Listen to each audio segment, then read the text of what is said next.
Hi, and welcome to Thoughtful Little Time Bombs. My name is Will, and you are most welcome here. If you are returning, I'm deeply grateful to you for investing your time listening to me rant on about time and opportunities and life passing and having dreams that you want to realize. Um, Thank you for that. And if this is your first visit, then I'm deeply grateful to you. And I hope that you will be intrigued enough to listen to the end and maybe return and also have a look at videos we made in the past. So I'm deeply grateful to you for turning up today.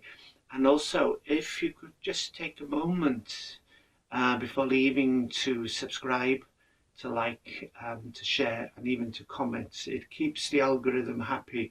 And I think anybody on YouTube always wants to keep the algorithm happy, and I would appreciate your help with that. So, without any further ado, I've got my notes, I got my coffee, and let's get on with it.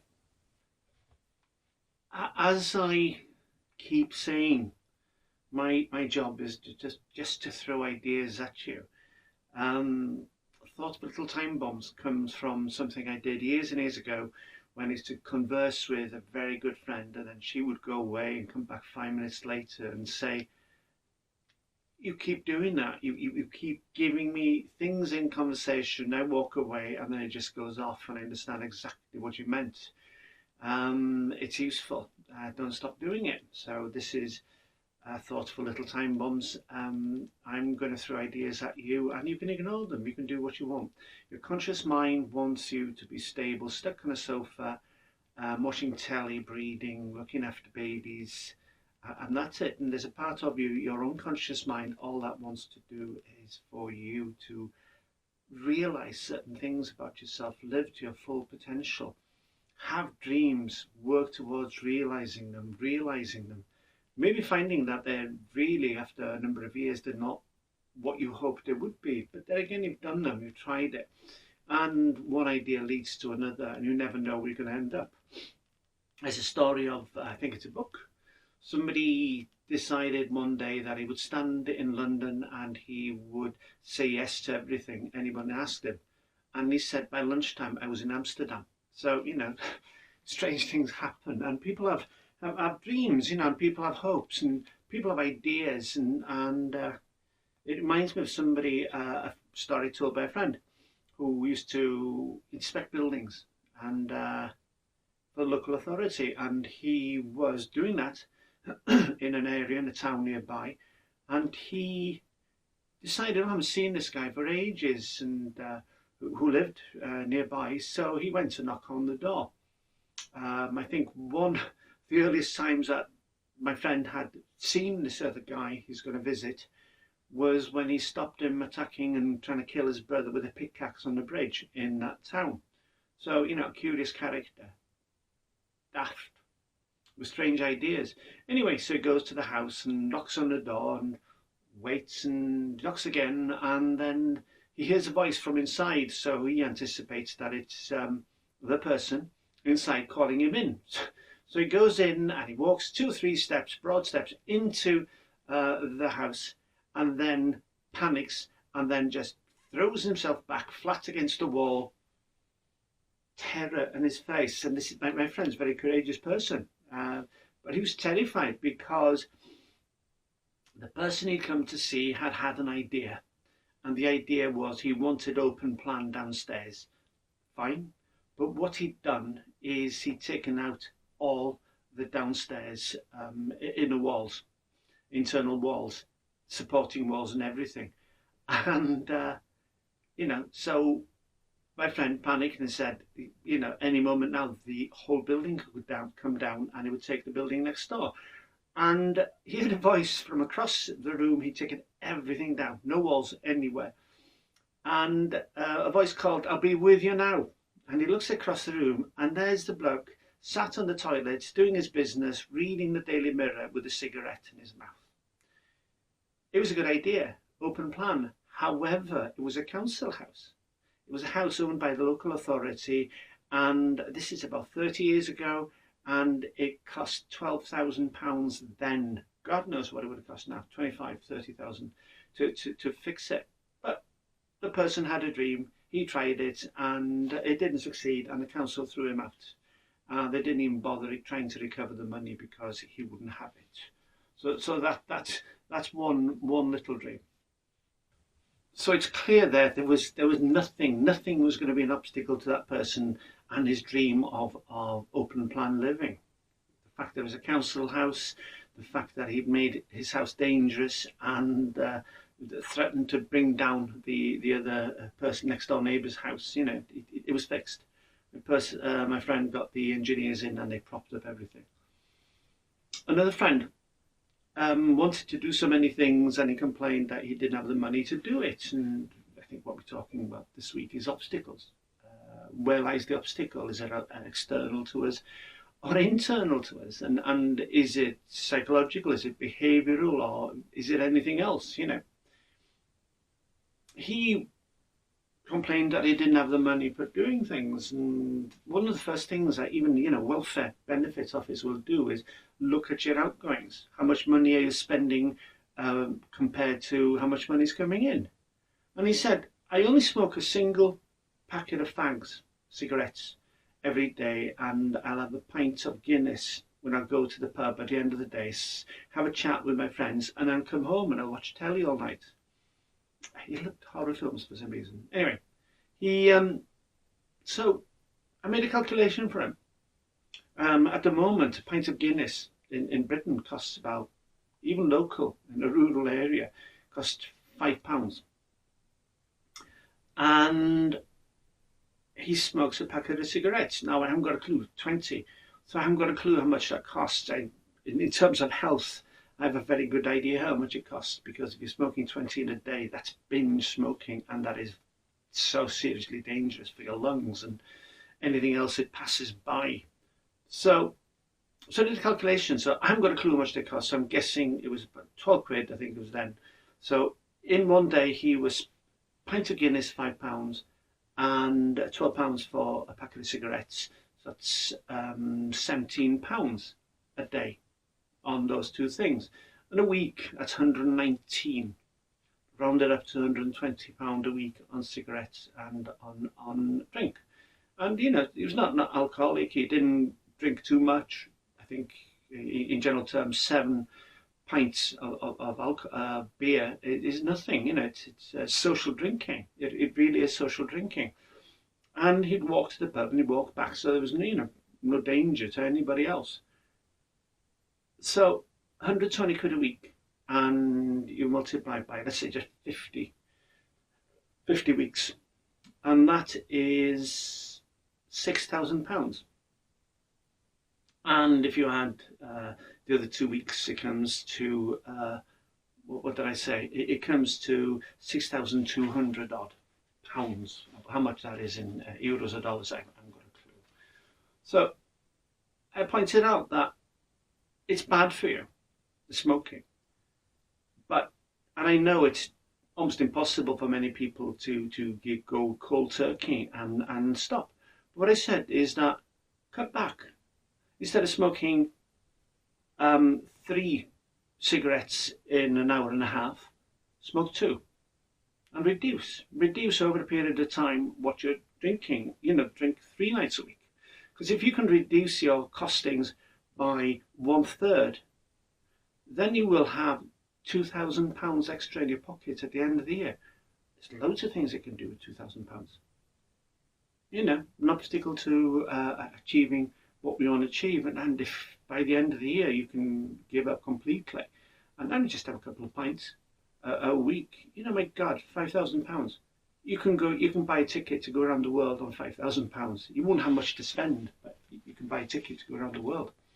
And maybe you can live cheap, I don't know. So, so he had things he wanted to do, but he had no money. And I pointed out he had an enormous amount of money. He was just either urinating against the wall, or he was killing his lungs with it.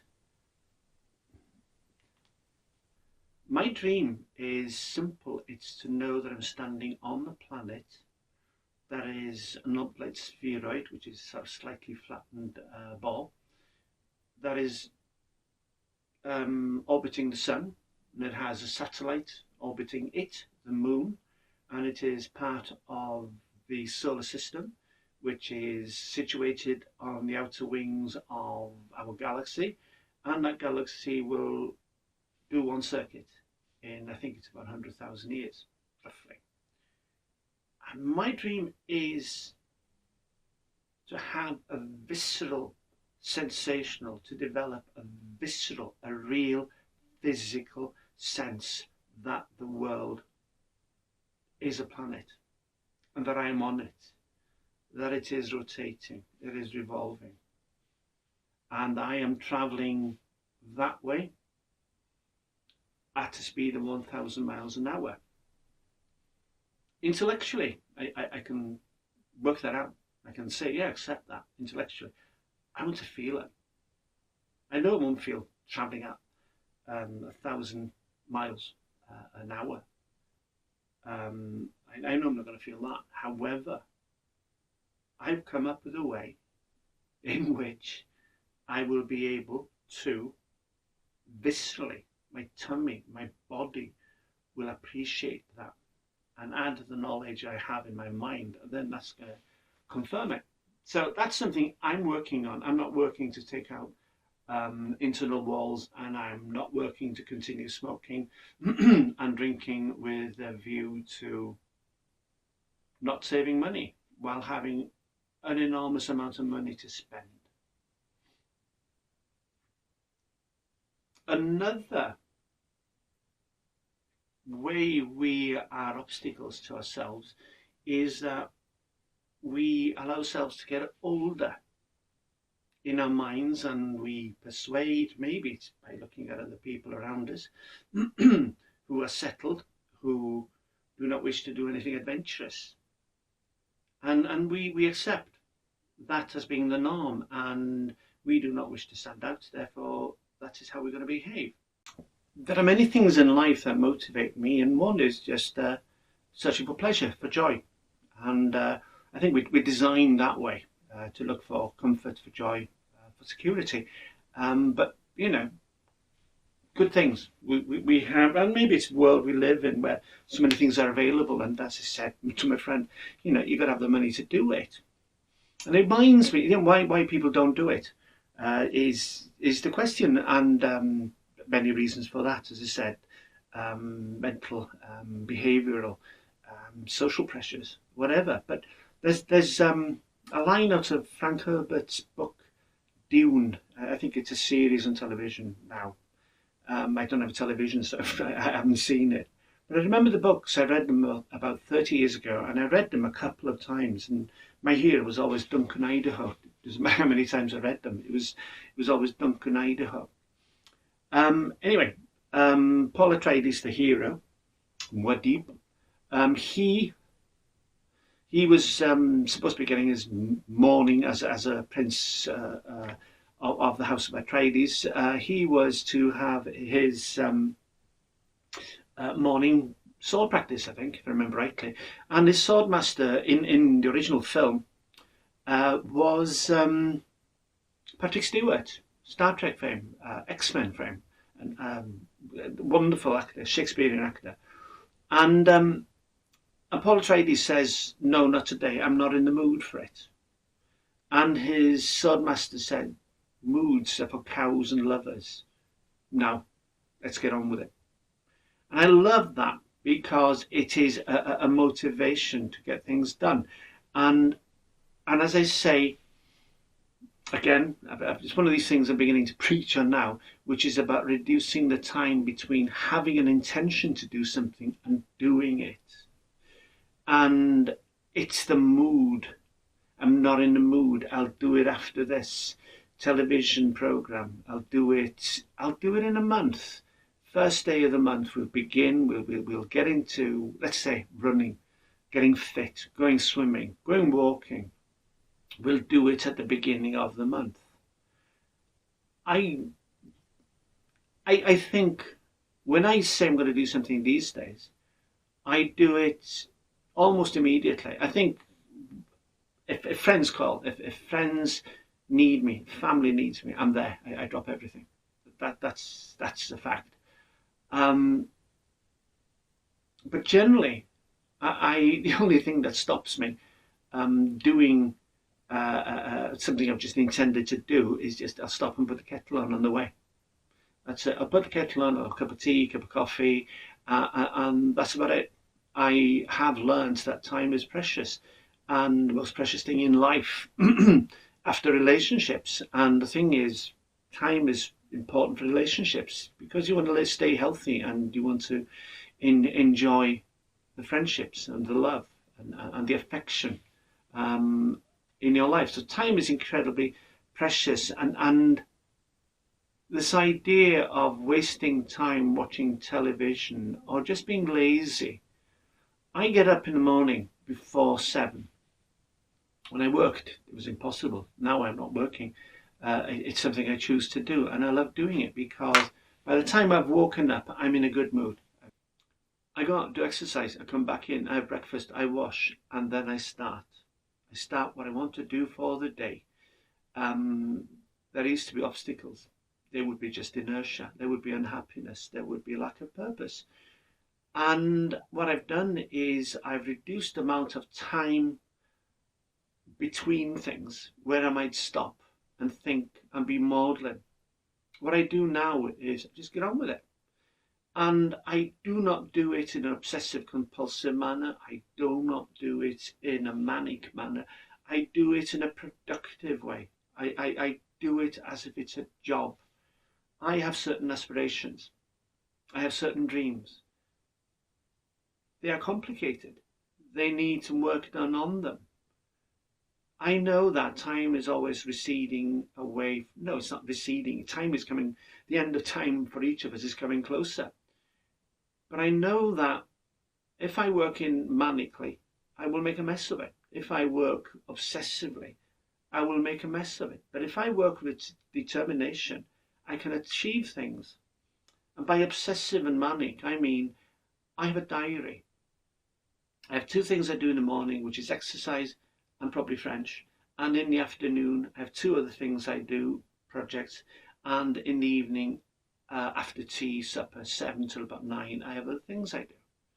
And each one of these has a purpose, a dream working to be realized. The French is a bit of a struggle. I can see it in the eyes of the tutors. I'm not gifted linguistically, but I want to learn the language so I can speak, so I'm doing it. I'm doing it as a cultural challenge. So it's a full day, and I have a diary, but that diary is not, I do this 9 till 10, do that 10 till 11, blah, blah, blah, blah, blah, because that brings pressure to bear on you, because you will never stick to such a timetable. Things get in the way. Life gets in the way. You want a cup of tea. You're not feeling well. Somebody phones you. And then you're behind schedule. And you're building tension throughout the day because you'll never catch up. You'll never, ever catch up. So I do things in general terms, but with enormous commitment. I work. I work hard. I don't stop. And I stay fit. And I've realized that important thing to do with time is give it meaning, give it purpose. And I hard work. I work hard. Sorry, beg your pardon. I work hard. And hard work for me equates to progress. And it's demonstrable. I can see progress in what I'm doing. Even the French, believe it or not, there is progress there. And I work hard. And that's all I need to feel at the end of the day. I don't need to tick off 10 things I've done. All I know is that I have worked hard, I have made progress, and now I'm resting at the end of the day. Health is important to me, and I make sure I do stay healthy and I eat well, even though by accident. Things in my unlived life have eventually been realized, and I'm working hard to do those. And being on a planet, proving to myself I am on a planet. You know, it's like, I'll start on a project today, rather than starting on a project on the first day of the next month. That month could be precious. Why waste time on that month? And also the value of work is that if you are, as I say, you've decided that you're going to give up, essentially, you're going to give up and you're just going to wait and you're going to watch telly, make it as painless as possible. is that all you're doing is seeking to smother a sense of despair. Maybe it's a sense of despair. Um, by drinking tea, drinking alcohol, smoking. I get up before 7. I know people who get up at 11.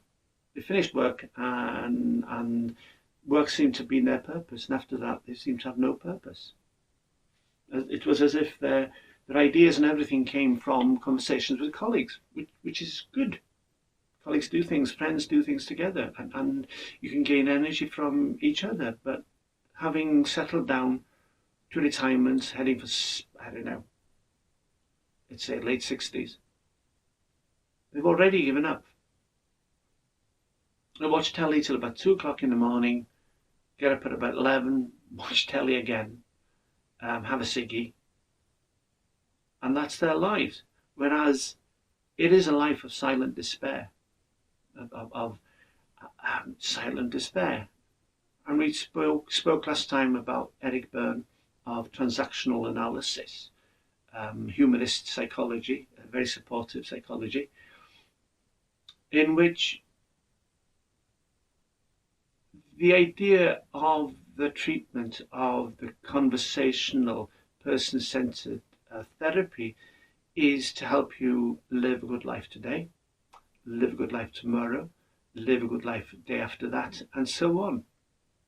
What Eric Berne knows, and anybody else who works hard knows, is that if you're busy living a good life, not wasting time, getting things done, not ending up in despair, is that all the bad things fall away. All the bad things fall away. The benefits of hard work, the benefits of having a project. People have allotments. People have dreams of turning wood, buying a lathe, getting some nice wood, getting some nice hard wood, and making bowls, and making your friends sick of receiving, oh, it's a nice bowl, thank you. I'll put it with all the others. You know, doing things that give joy to you, that bring skill. People want to learn skills. People, not only talking about dancing, which comes through, but skills, engineering skills. People when they retire want to do things they've always wanted to do, and many go on courses to become car mechanics. This is all a boys' list. I'm not sure what ladies want. So what it says is focus on the process. You know what you want to do, but focus on the process and you will get there. Because if you don't focus on the process and you think too much, then you think, oh, this is too hard, or this will never happen. Just focus entirely on what you're doing in the work towards your dream. Smother, in a sense, through hard work and the excitement of doing something that is going to bring you joy, may even be bringing you joy, like turning wood on a lathe, in a shed. Superb. And you can smother emotion with joy. And it is a wonderful philosophy. And making a bowl, looking how smooth a piece of wood is, and all you've done is turn it and apply a metal bit, and you've ended up with something absolutely beautiful to touch. Or you know how to take a carburetor apart and put it back together again, clean. These are things I've always wanted to do, never managed to do. So you don't need to be OCD, you don't need to be manic, all you need to be is committed. And time is a currency. Time is this is all over the place this week. Time is a currency. Time is an incredible currency. And I'll tell you something that's happened recently. Going back a bit further back, I've always had a problem recognizing myself in mirrors. Okay, it's part of some, I don't know, disorder or something. But it's only for a nanosecond, half a second. Then I realize, oh, it's me. Maybe I'm rejecting me, I don't know. But it is. It takes me a second to, oh, that's me. Maybe everybody does it. I don't know. It's not something I discussed with anyone. But one thing I've noticed last year and a half is that somebody else has taken my place in the mirror. And this person has a face that's beginning to melt. You know? It's beginning to melt. And I realised eventually, bloody hell, that's me. And time is passing. And occasionally we need to be told that time is passing. We need a kick in the backside, a sudden realisation. And that was one for me. You know, I had it wasn't an illness because it didn't become an illness, but it was something bad. That was before it became seriously bad. So that's a bullet dodged. And it anything that helps you focus your mind on time passing and the things you want to do in life, then you know, allow them to scare you, not to inertia, but allow them to scare you. So I give value to time. The people who do those little projects give value to their time. They have a product at the end. That product could be something physical, a bowl, a carburetor tidy, put back in place in the car engine running, purring like a cat. It could be a feeling of going somewhere, and a sensation of love, of affection, of appreciation, of overwhelming sense of joy at seeing something in the world, of being part of something. It comes in many ways, but it's about giving value to time. So the mirror speaks, and it's useful, and I just hate it. I hate it. I hate mirrors, never liked mirrors. And now I hate them. And occasionally I catch a look on myself, and I'm thinking, yeah, definitely melting. Finally, do you remember what it is you always wanted to do? Have you purposely forgotten it, or has it got lost in the business of life? But is there anything particular that you want to do in life? Maybe you got a chance to do it now, but maybe you're an obstacle to yourself and you say, it's too late. But in a couple of years, you may find that you could have done it.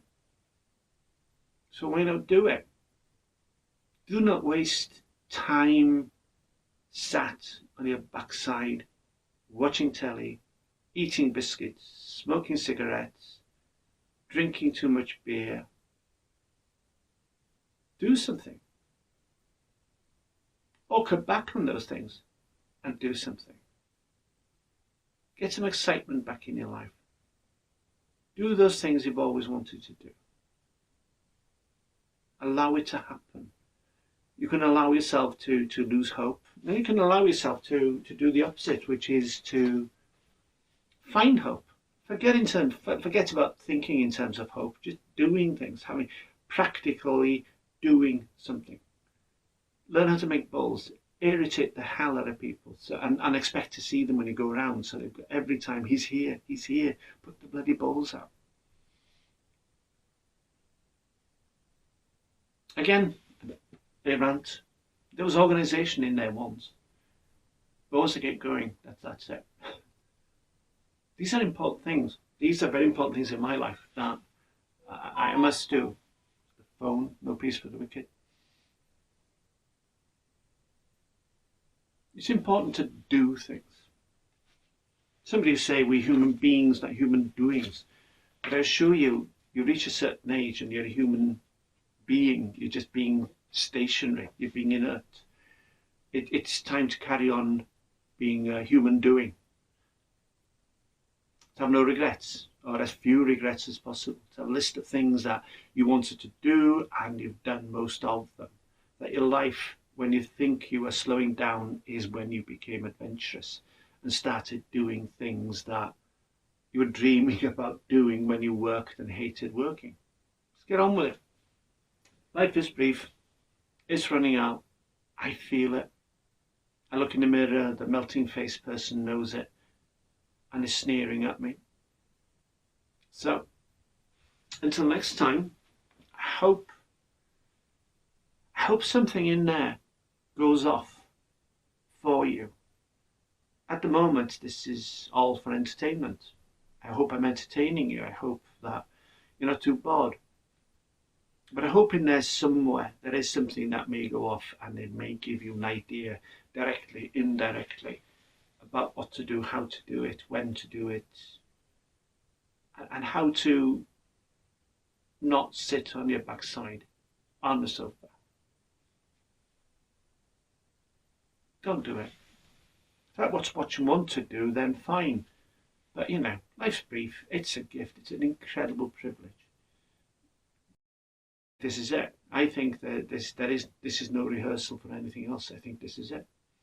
So, whatever your beliefs, get off your ass and do something. I wish you well. I wish you enormous happiness and joy. But I assure you that if you do things, the joy will be even better. Will be enormous. So get on with it. And before you leave, if you can subscribe, like, share, and comment. You take care. Have a good week. Have the best. You deserve it. Persuade yourself you deserve it. You do.